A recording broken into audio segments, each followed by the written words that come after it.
Welcome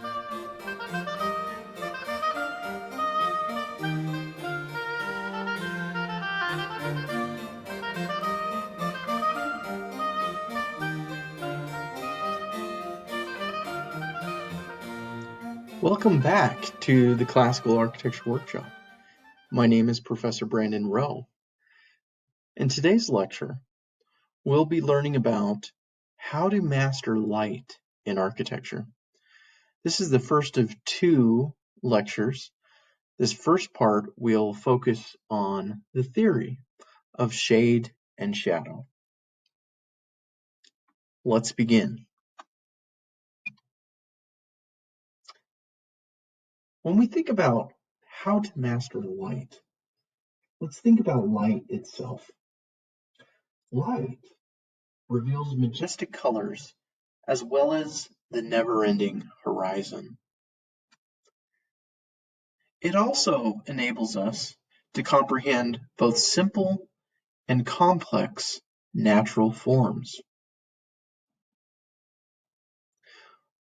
Let's face it, without light, we wouldn't be able to perceive the breadth or depth of space. Light is also mysterious, yet life-giving. Likewise, the cyclical pattern of the sun, with its rising and setting, illuminates every height and every depth.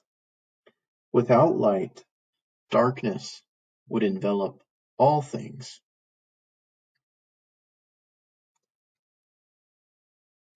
This reminds me of a quote by one of my mentors, Juhani Palasa, a Finnish architect.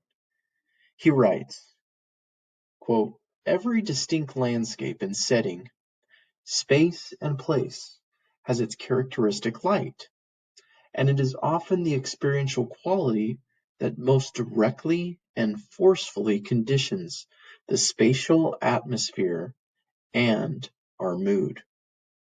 Light defines the atmosphere of the place, and it is usually the most comprehensive criteria of its emotive character."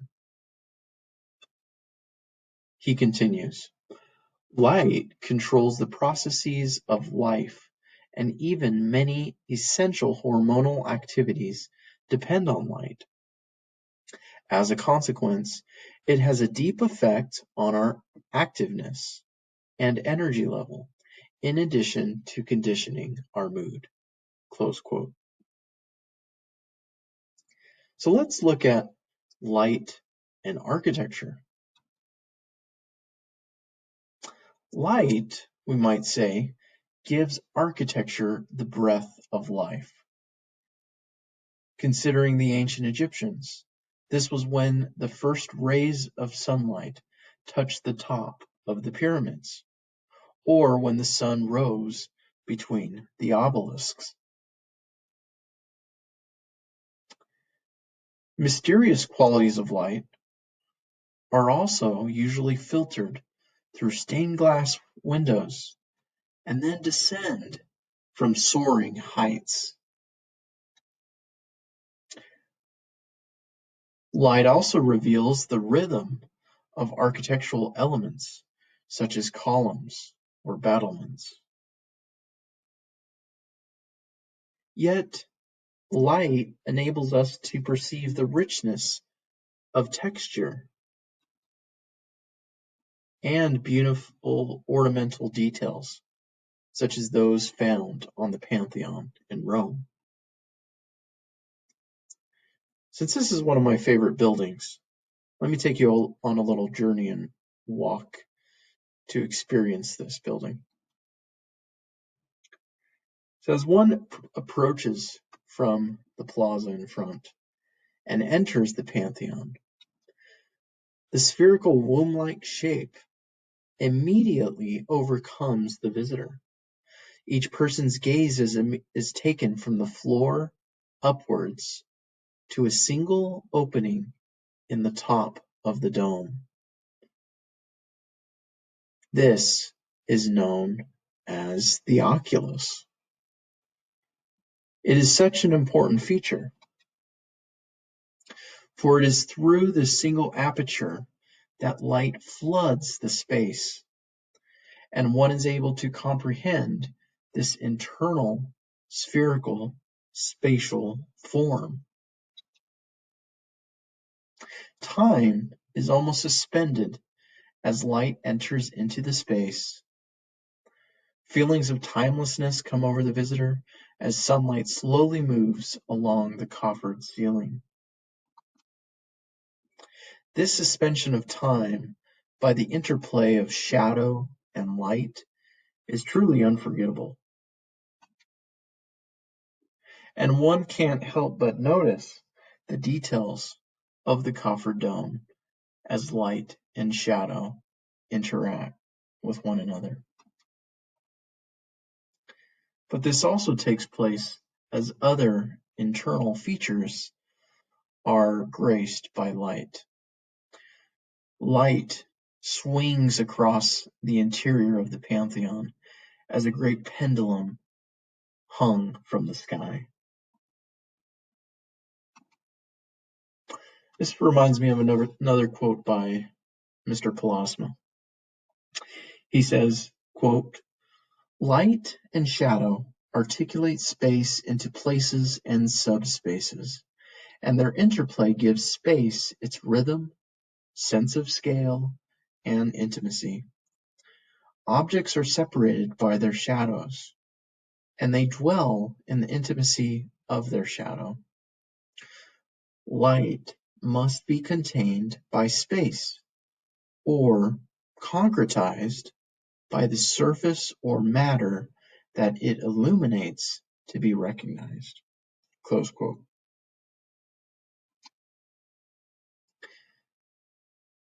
Now, turning back to the Ecole des Beaux-Arts tradition, we find embedded in its curriculum there was an emphasis on the value of drawing as a design tool, as well as the casting of shades and shadows to express the third dimension in renderings.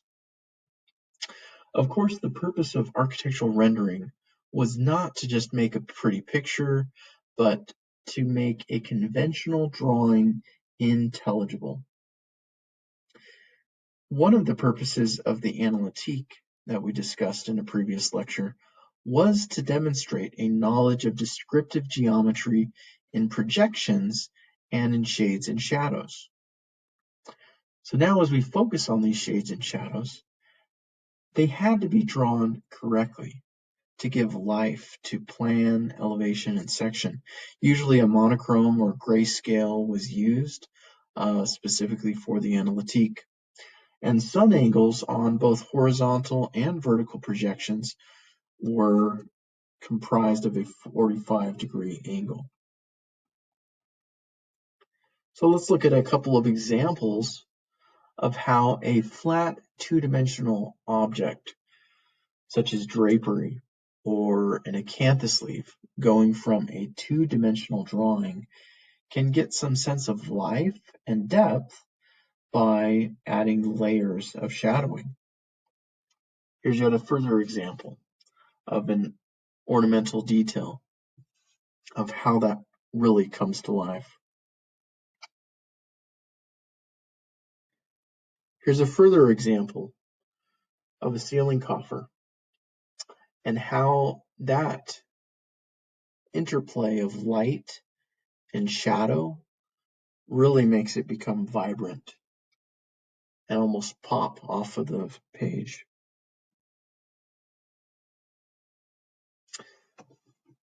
According to John Harbison, he explains that the reason the accurate shadows are considered of such importance is that in the rendered geometrical elevation, it is the shadows that explain the forms. This is what gives the impression of the third dimension. So here's an example of an admission drawing for the Ecole des Beaux-Arts in Paris. You can see how the elevation, section, plan, and ceiling plan all come to life through shade and shadow. Let's take another simple example. Harbison continues explaining the methodology. He says it is universal to assume that the sun's rays, as following the direction of which the horizontal and vertical projections make an angle of 45 degrees with the ground plane. The ray itself does not make this angle, but has the direction of the diagonal of a cube, down back to the right, of which the sides are respectively parallel and perpendicular to the two planes of projection. This method has two advantages, he argues. The first is the casting of the shadow is made as simple as possible, and the widths of the shadow are equal to the projections. Consequently, the size of the shadow explains without any other drawing the relief of one architectural member as related to another. Close quote. So as we apply that 45-degree rule, carry those lines up, we can see how we can derive the shade and shadow on an architectural elevation. Here's yet another example. Applying those same principles and the verticals, we can see how those shades and shadows could be applied to projections. What about the classical orders, the entablature itself? If we view this projection and apply that 45-degree rule, we can see that the areas that would be in shade.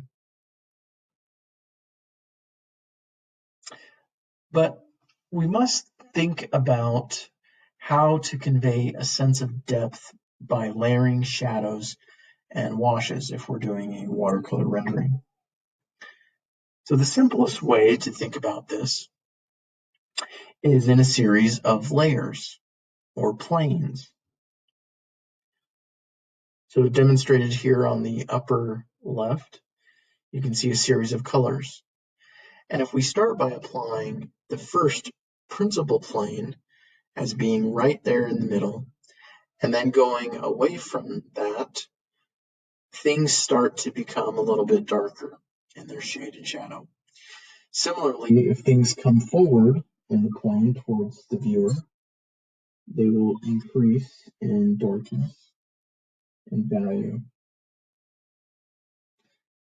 So we might think of the principal plane as the lightest. It typically has the most contrast in terms of shade and shadow. It does demonstrate a level of development. And then as you go backwards towards the very back, that is usually the darkest. It has the least amount of contrast. It's the least developed. But then as you come forward in the plane, things become darker once again. There's the least amount of contrast, but the things that are in the closest foreground are the most developed. So here's an example of that, an Analytique drawing, where you can see that the foreground, those objects, the column capital, the urn, part of the entablature that is blown up, contrasting those with the principal plane, which is the elevation there. In this sense, we don't necessarily have other planes that are receding more into the background, but that is the focus, and things get darker as they come closer to us. Here's another example. Can you discern the varying layers, the planes in this particular Analytique? They're on the right, they're kind of illuminated for you. We do have the principal plane being St. Paul's Cathedral, the main elevation, and then coming forward some of the architectural details as they increase in scale, size, and the darkness also increases. So to end this discussion on the theory of shade and shadow and how to master light in architecture, let me end with this last quote by Policeman. He said, quote, "The interplay of light and shadow connects architectural spaces with the dynamics of the physical and natural world. the seasons, and hours of the day. Natural light connects us with cosmic dimensions and brings life into architecture. Well, that's all for this lecture. Join us next time for part 2, when we'll be discussing a series of demonstrations on how to apply shade and shadow to drawings. Thank you.